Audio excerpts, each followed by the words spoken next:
Hello, welcome. You're on the Gylobio channel, and today we're going to talk about geckos. In this video, we'll explore some of the most interesting and important information about these animals. Let's get started. Geckos are reptiles that belong to the order Squamata and suborder Lacertilia. They are found in many parts of the world, except in very cold regions. Some of the main characteristics of geckos include slender and elongated body with a long and thin tail.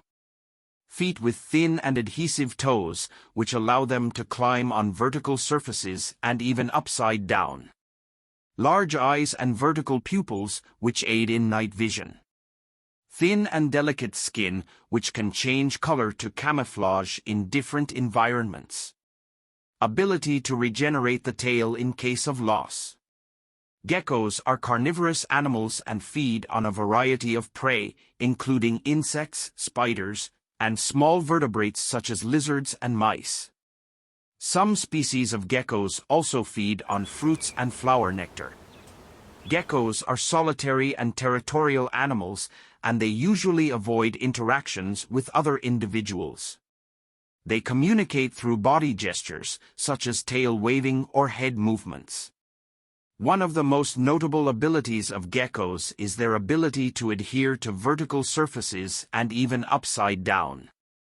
This is possible thanks to their adhesive toes, which have thousands of small fibers called setae. These setae bind to the molecules of the surfaces on which the geckos are walking, creating an adhesive force that allows them to stay firmly attached. There are over 2,000 species of geckos, with a wide variety of sizes and shapes.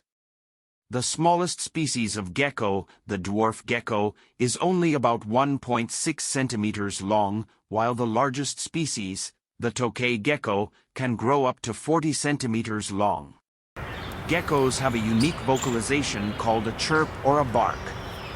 They use this sound to communicate with other geckos, usually to defend their territory or to attract a mate. Some species of geckos have the ability to change the color of their skin, just like chameleons. They can do this to blend in with their surroundings or to regulate their body temperature. Geckos are able to shed their tails as a defense mechanism. When threatened, they can drop their tails, which will continue to move and distract the predator while the gecko makes its escape. The tail will eventually grow back, but it may not be as long or as colorful as the original. Many species of geckos have special adaptations that allow them to live in desert environments. They have the ability to store water in their bodies and can go long periods of time without drinking. They also have specialized skin that helps them to absorb moisture from the air. Geckos are popular as pets because they are relatively low maintenance and can be kept in small enclosures. However, it's important to do research before getting a gecko as a pet to make sure you can provide the proper care and environment for their specific needs. So, what did you think of the curiosities and technical information about geckos? I hope you learned something new and interesting about these amazing animals. See you next time. Regards, Gylobio team.